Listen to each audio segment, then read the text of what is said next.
Hello, xin chào tất cả mọi người nhé.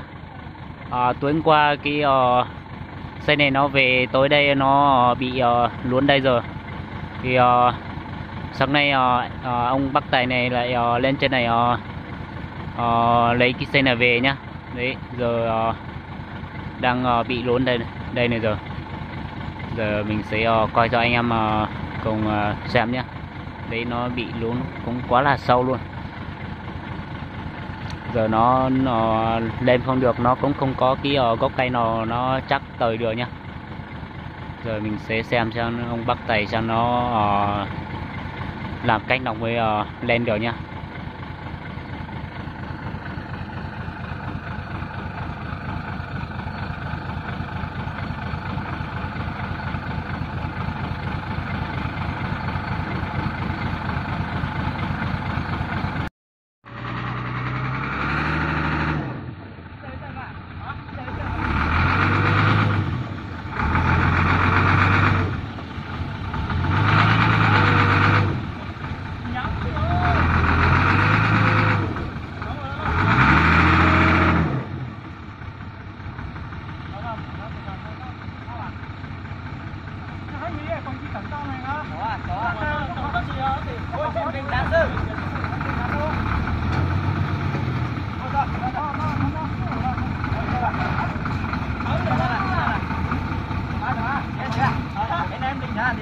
Làm nhanh thở à? Linh thở gì? Linh cho thở sắp để mà đánh cái để linh thở à?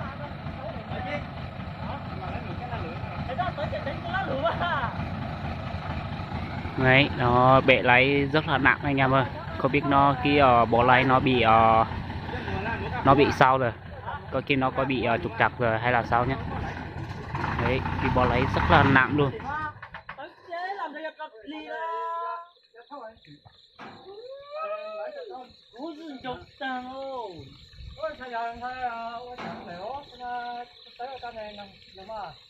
Chú có rồi chẳng có tới giờ chính cái đấy tao lúc nào chắc phải chặt cái đấy xong rồi.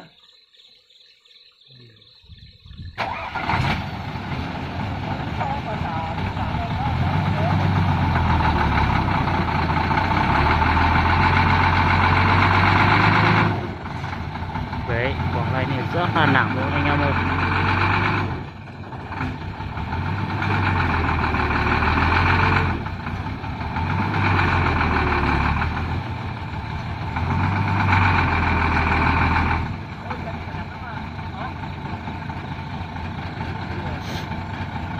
Cái mà bị sai à?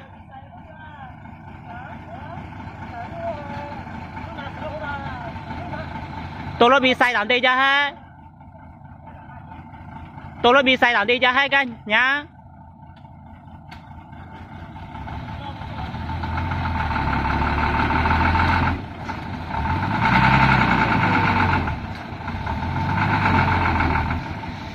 Cha lúa cái lắm à. Lúa cái tính xây tía mà.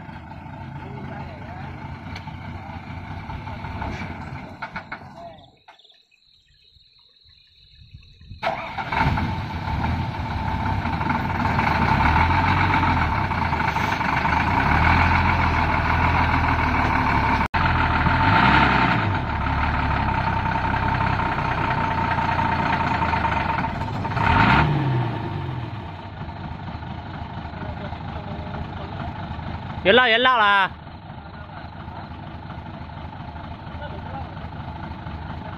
thế lũ nó lao này, thế này lũ lao nó chẳng là thôi na lúc là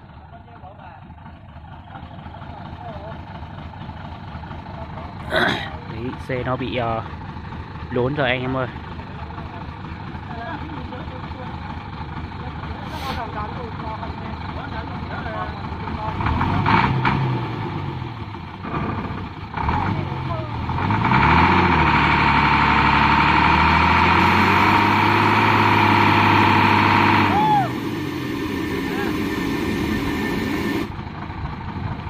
Giờ nó lún quá là sâu rồi anh em ơi. Đấy, để xem nào.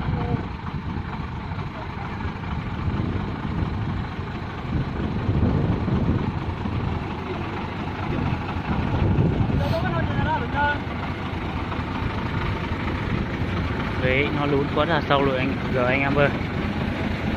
Nó đấy, nó lún rồi nó không lên được. Nó luôn dễ rồi. Bây giờ gọi điện thắt mà nó tới.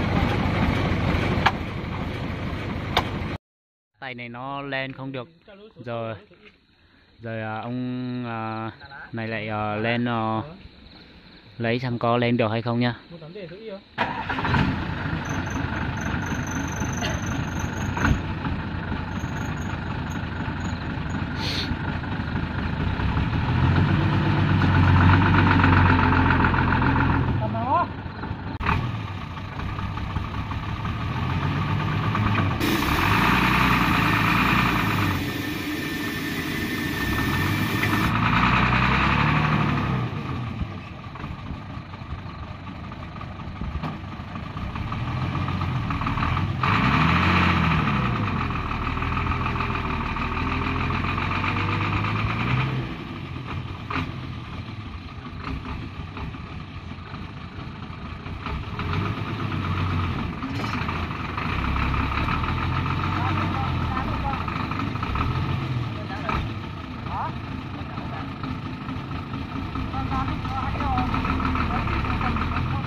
Giang nào?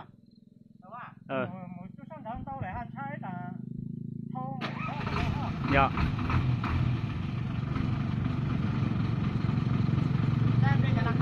Ừ.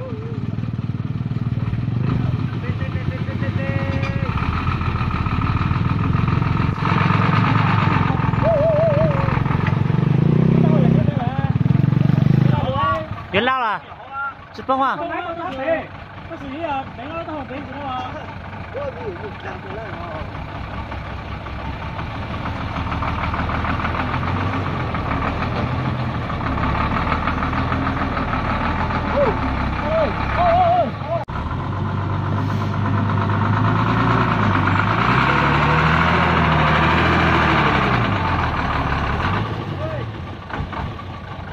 Mùi chút tồn giá à?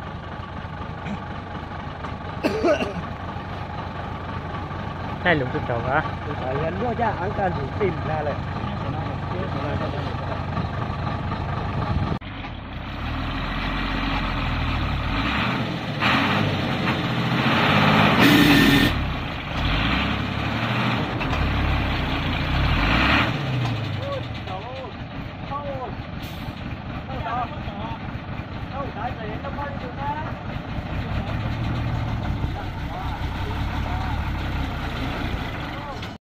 Đấy giờ nó lên không nổi thì lên chiếc xe cầu đẩy công nông này lên tời nhá. Đấy.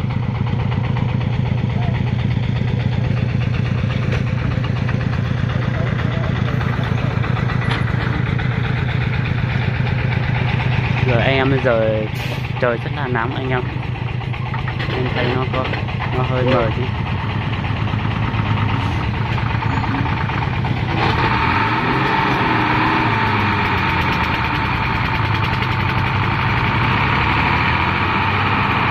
Rồi lên rồi nhá.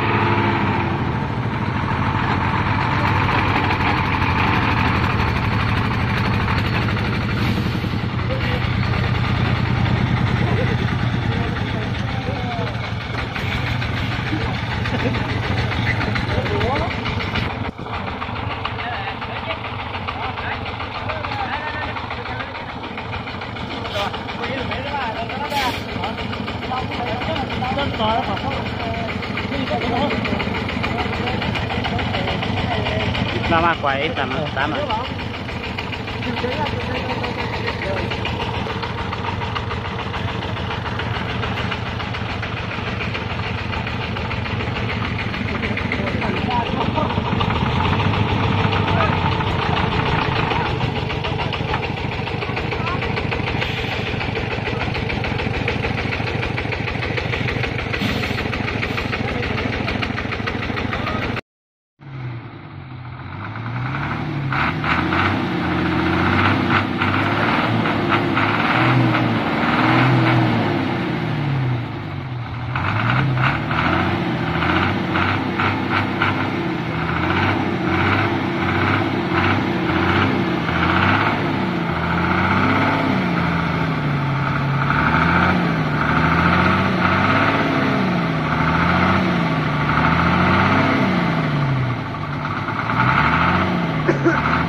Các này tôi làm cái gì thế mà?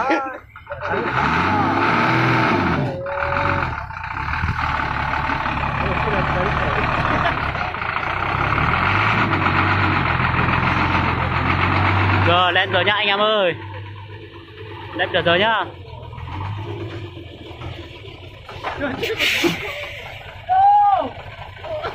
Nào quái lơ luôn. Do kia bó lấy kia là lấy nó nặng quá anh em nhá. Đấy nó lấy không được dọc đường đi.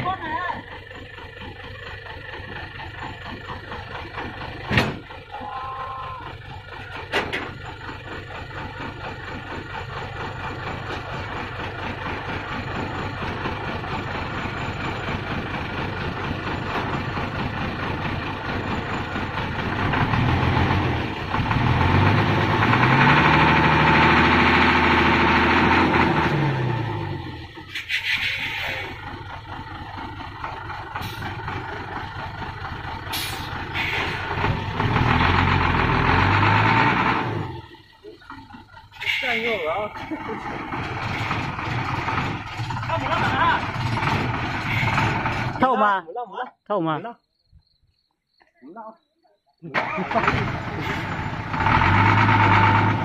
Ừ, có lúa.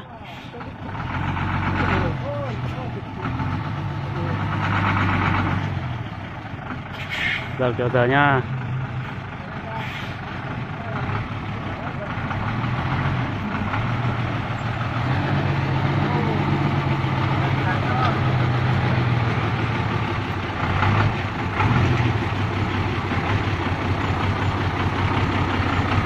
Đấy, bệ lái rất là sướng luôn anh em ơi, rất là khó.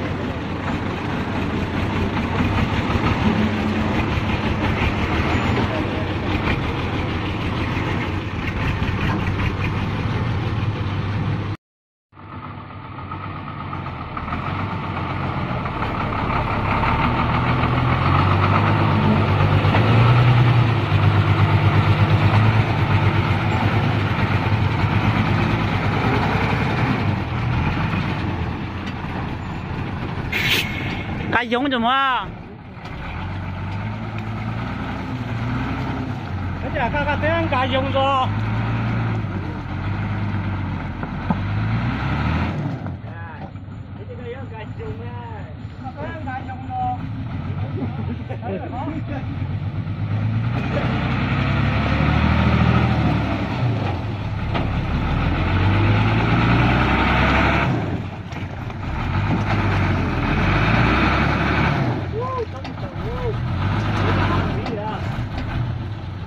Cô ấy bể lái mình dám mua lao.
Đường nó lầy quá anh em ơi.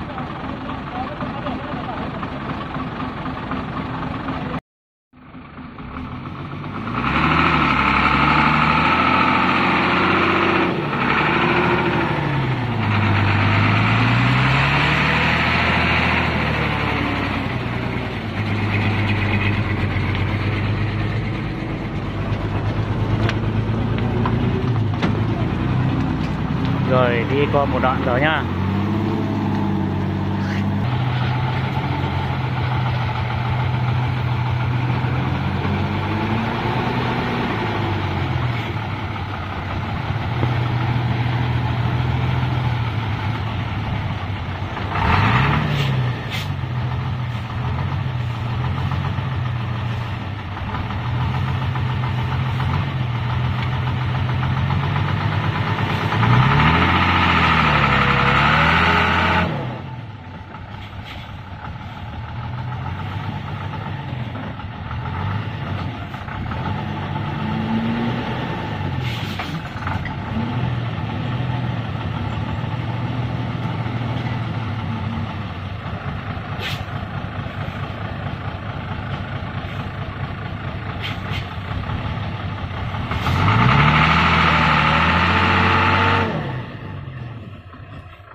Đấy, bệ lái quá là nặng luôn anh em ơi.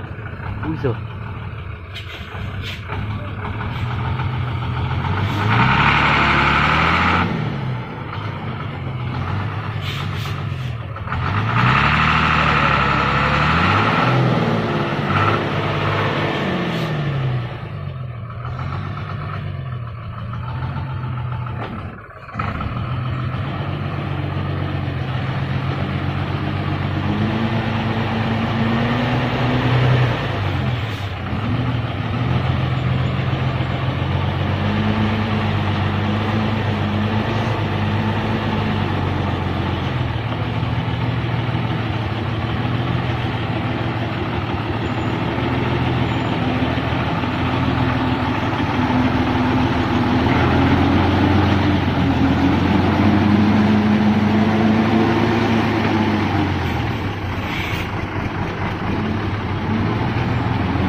La.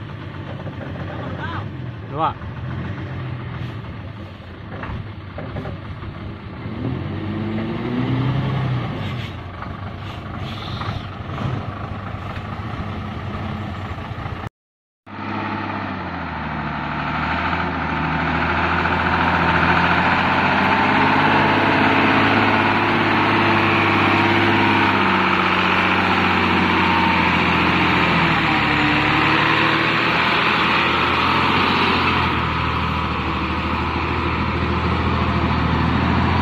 Rồi anh em ơi, video kết thúc tại đây nha anh em nha.